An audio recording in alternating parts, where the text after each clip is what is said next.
अस्सलाम वालेकुम दोस्तों। आज general science grade 5 based on curriculum 2020 इसका एक हिस्सा जो कि पूल के बुनियादी हिस्सों के मुताबिक था वो हम पढ़ चुके हैं।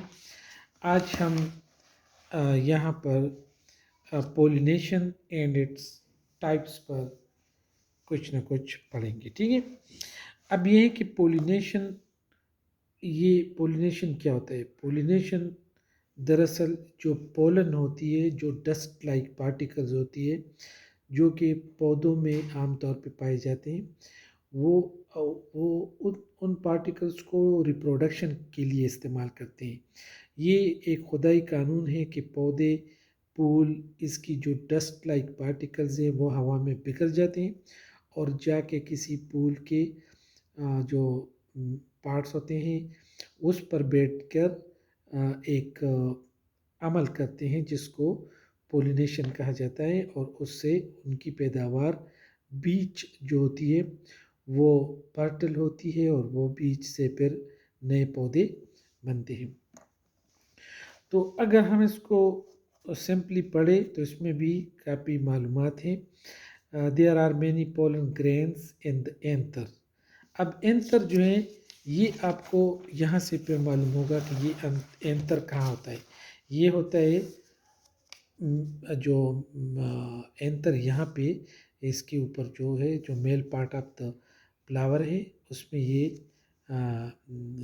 फिलामेंट है, और फिलामेंट के ऊपर जो है एंथर होता है जो जर्द किस्म का आमतौर पे होता है, ठीक है। तो वो पोलन आमतौर पे एंथर में होते हैं। There are male 6 cells in each pollen grain. ये जो पोलन ग्रेन होती है, जो डस्ट होती है बारीक सी, इसमें मेल 6 सेल्स होते हैं, ठीक है। पौधों के लिए ये बच्चों को ज़रा समझाना है कि पौधे किस तरह पैदा होते हैं और पौधे किस तरह बढ़ते हैं और नए पौधे किस तरह पैदा होते हैं। अगर नए पौधे पैदा न हो तो फिर क्या होगा, फिर तो दरख्त ख़त्म हो जाते, तो फिर ज़िंदगी भी नामुमकिन होती, ठीक है। क्योंकि ऑक्सीजन का एक ज़रिया पौधे भी हैं, तो ऑक्सीजन कम पड़ जाती तो फिर हमारी ज़िंदगी का भी इम्कान कम हो जाता। ड्यूरिंग रिप्रोडक्शन वो प्रोसेस है, वो अमल है जिसके ज़रिए बच्चे पैदा किए जाते हैं या मज़ीद पौधे पैदा किए जाते हैं। ड्यूरिंग रिप्रोडक्शन पोलन ग्रेन्स, ये जो पोलन ग्रेन होते हैं, जो पोलन दाने होते हैं, are transferred from the anther of flower to the stigma. ये एंथर से जाकर स्टिग्मा में जाते हैं, ठीक है। यानी इसका मतलब ये है कि इसके लिए बार बार हम ये पढ़ेंगे। एंथर यहाँ से उठते हैं, ठीक है, और जो स्टिग्मा है, ये स्टिग्मा है, स्टिग्मा ये वाला हिस्सा, तो इस हिस्से पे ये गिरते हैं और ये एवरी का पार्ट है जहाँ पे ये छोटे छोटे दाने पर ये बीज बन जाते हैं, ठीक है। ये this is the female part of the flower and this is the male part of the flower, ठीक है। तो ये इंतर से होके स्टिग्मा पर गिरते हैं और उस गिरने के अमल को रिप्रोडक्शन कहा जाता है। This process is called pollination. जब पोलन ग्रेन के ज़रिए रिप्रोडक्शन होती है, that is called pollination. There are 2 types of pollination. Number 1 है self pollination and cross pollination. यानी दोनों अल्फाज बच्चों को समझे। सेल्फ के मानी है खुद, यानी इस खुद सेल्फ पोलिनेशन का मतलब ये होगा कि किसी फूल के अपने एंतर से 10 पार्टिकल उड़कर उसके अपने स्टिग्मा पर गिरकर अंदर बीज बनाते हैं, that is called self pollination आसान अल्फाज में। जबकि क्रॉस पोलिनेशन पर ये होगा कि एक फूल से के एंतर से पार्टिकल जो होती है, जो पोलन ग्रेन्स होते हैं, वो उड़कर किसी दूसरे फूल के ऊपर जो स्टिग्मा है उसके ऊपर गिरते हैं और तब भी वो रिप्रोडक्शन का अमल होता है पोलिनेशन के ज़रिए, तो उसको कहते हैं क्रॉस पोलिनेशन, ठीक है। अब ये पढ़ेंगे कि पहले हम पढ़ेंगे सेल्फ पोलिनेशन। तो सेल्फ पोलिनेशन के लिए अगर आप देखें, ये इसको मैं ज़रा और भी बढ़ाता हूँ, ठीक है, जूम करता हूँ। A pollen grains are transferred from another from the anther of a flower to the stigma of the same flower. यानी अगर एक फूल की एंथर से सेम फूल के स्टिग्मा पर, जिस तरह मैंने पहले कहा, गिर जाए तो फिर क्या होता है, a or to the stigma of other flower of the same plant, ये भी साथ शामिल है, ठीक है।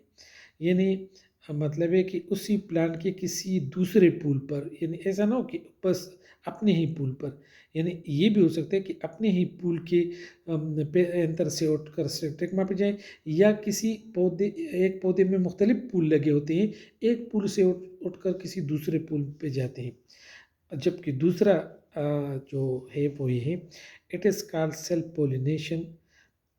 It takes place in pea, cotton and tomato, ठीक है। ये मटर और कपास और टमाटर में ये मुमकिन होते हैं। ये ए वाला जो है, ये पहला वाला हिस्सा बयान किया गया कि flower to the stigma of the same flower, और बी ये है कि or the stigma of the other flower of the same plant. ये बी इधर होना चाहिए था, यानी इधर होना चाहिए था, ए इधर होना चाहिए था, ठीक है। ये उनसे ज़रा गलती हुई है, लेकिन बहरहाल आप समझ गए होंगे कि ए शक्ल ये होगी कि अपने पुल ही के अंतर से उठकर अपने ही स्टिग्मा पर, और या अपने एक पुल से उसी पौधे के दूसरे पुल पे जाके, that is called self pollination. अब ये है क्रॉस पोलिनेशन भी पढ़ते हैं ताकि फिर उसकी तवालत ना हो, तब इसको हम रिवाइंड मतलब है कि कैप करेंगे, फिर आगे किसी और लेसन में पढ़ेंगे। Cross pollination, pollen grains are transferred from the flower of one plant। अगर pollen grain एक फूल से ट्रांसफ़र हो जाए of one plant to the stigma of the flower, सी, ये सी वाला हिस्सा है, ठीक है, कि from the flower of one plant to the stigma of the flower, ठीक है।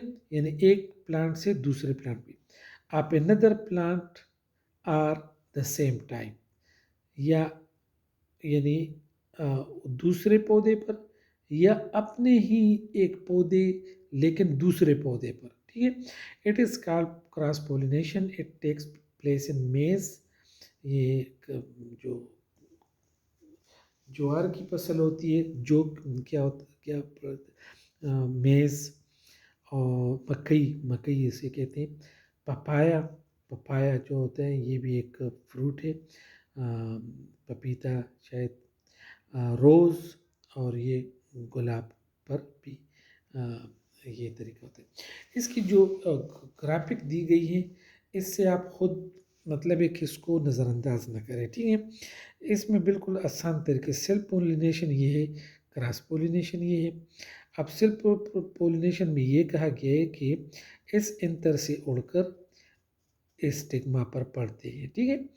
लेकिन ये क्रॉस पोलिनेशन ये होगी कि यहाँ से उड़कर दूसरे पुल पर जाएं और उसके स्टिग्मा पर गिर जाएं, तो that is called cross pollination. तो क्रॉस पोलिनेशन और सेल्फ पोलिनेशन एक ही पिक्चर में ये का सारा कॉन्सेप्ट दिया गया है। Thank you for watching this video. Thank you very much, and subscribe this channel and give me the feedback if you have any answer, questions, and any other idea about this lesson. So kindly let me know what to do and what not to do. Thank you very much.